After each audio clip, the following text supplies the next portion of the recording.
Chapter 7. End of the Race. When the Lady Wilma entered the blue bay of Callao, Jack counted 31 sailing ships at anchor. He was disappointed that nowhere to be seen was the high-riding Sea Raven. "She's loaded up with coal and fresh water," snapped Captain Swain. "Loaded up and skedaddled." Nevertheless, smiles were the order of the day. After months at sea, the gold seekers looked upon the sunny little town as if it were Paris or London. They couldn't wait to get ashore. Hardly had the mooring lines been thrown out like bullwhips when men began to leap to the wharf.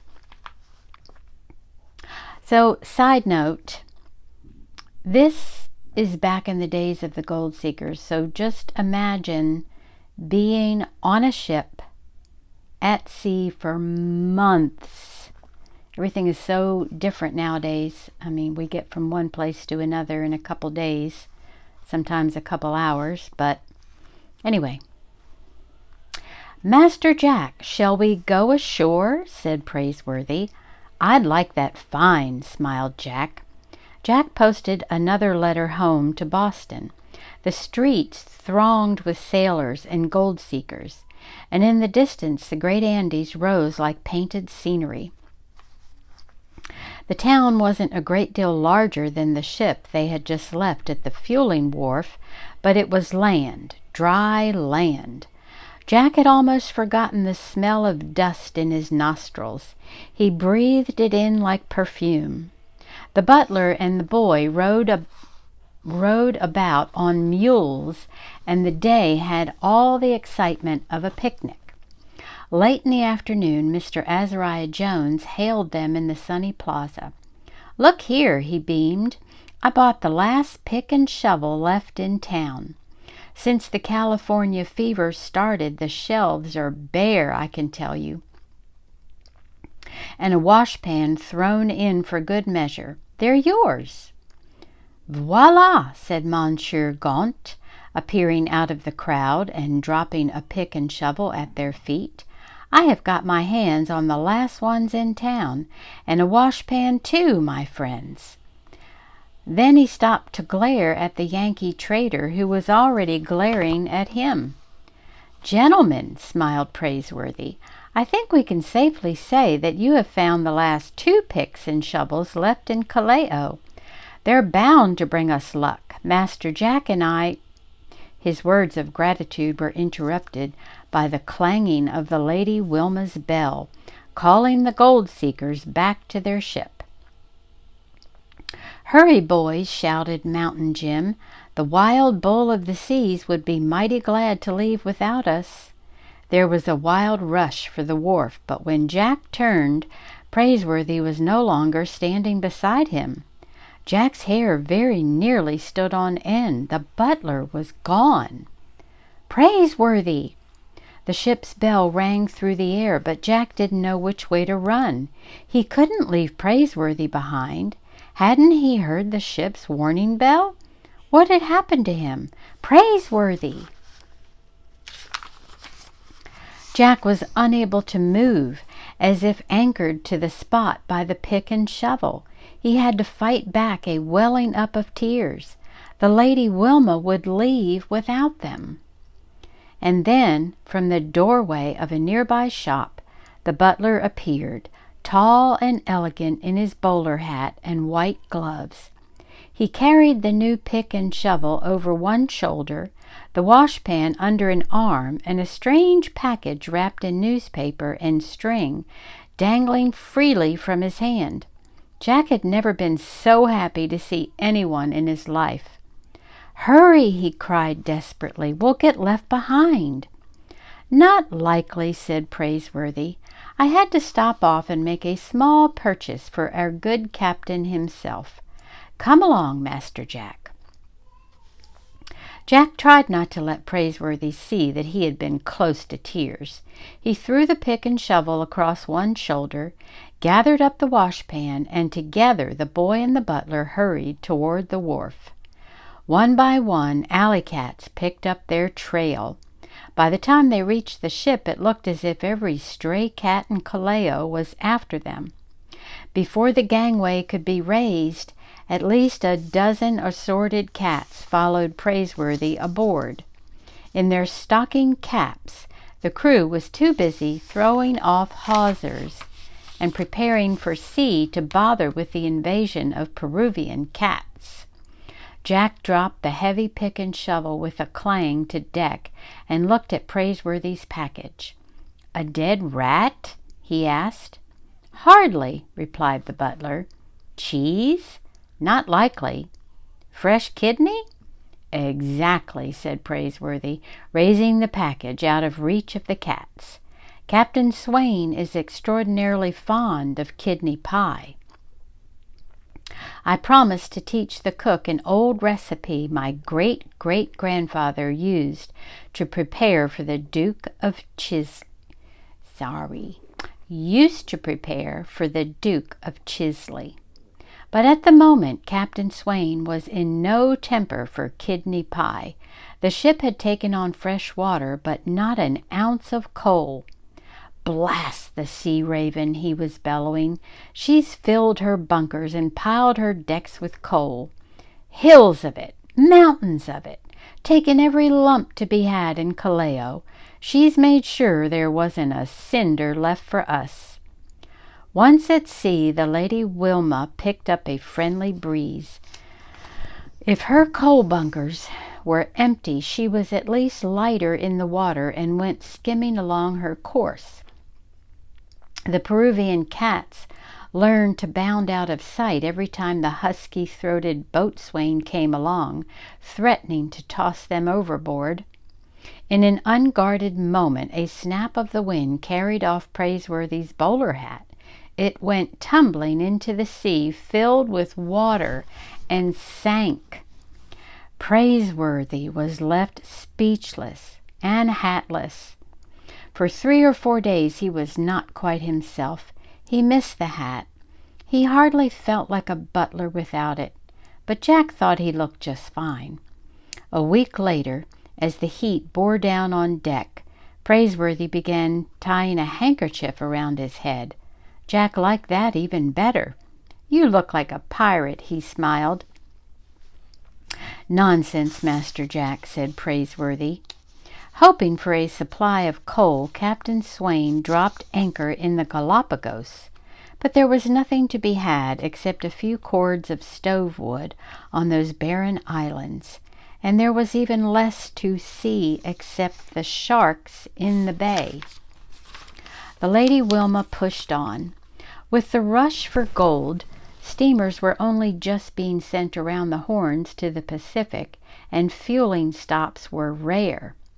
Weeks later, off the coast of Mexico, a sudden excitement raced along the decks of the gold ship.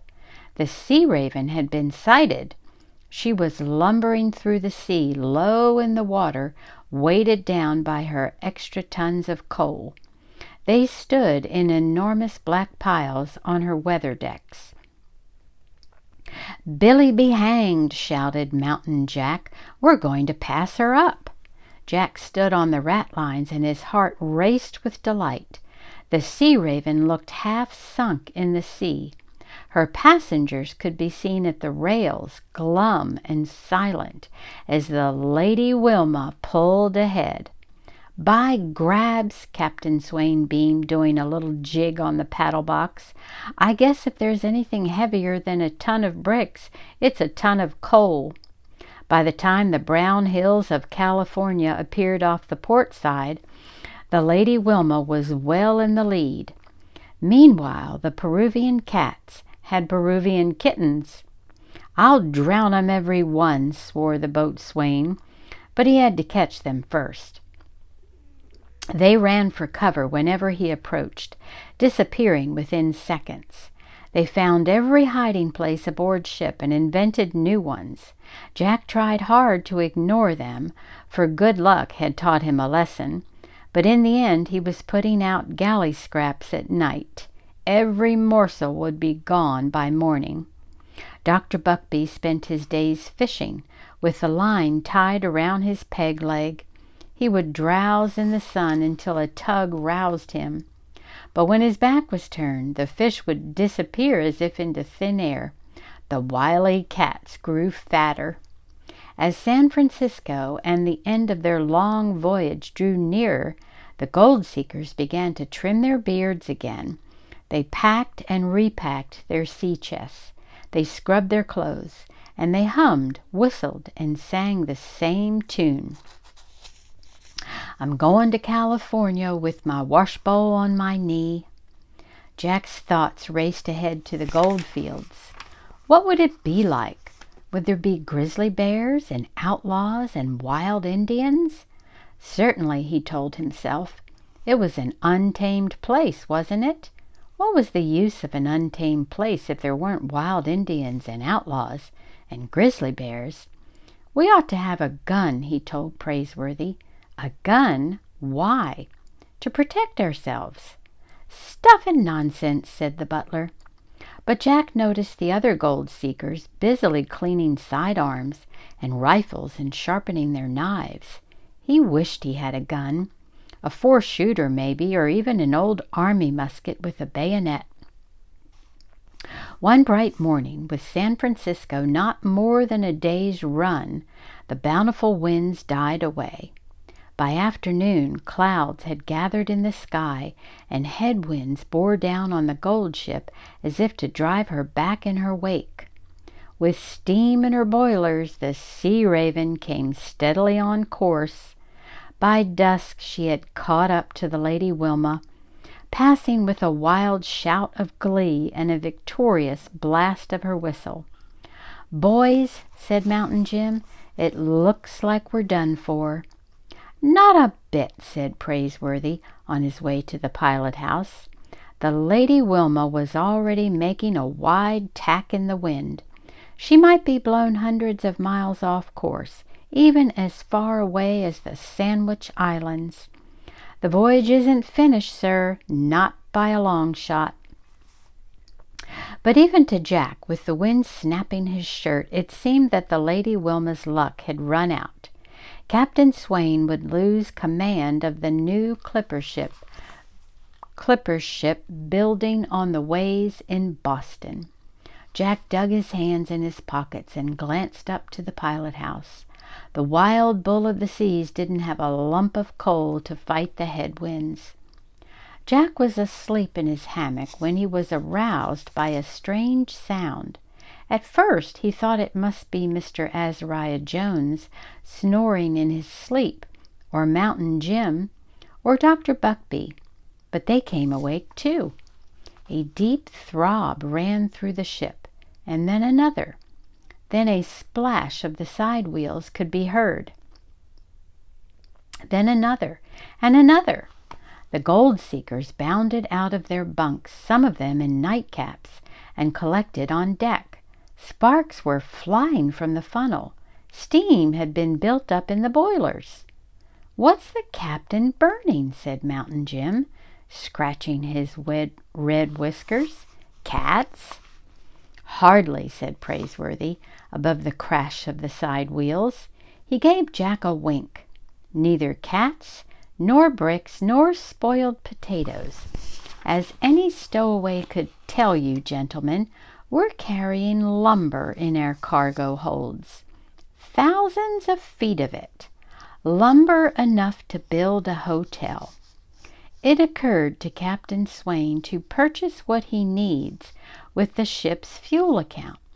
Makes a fine shower of sparks, doesn't it?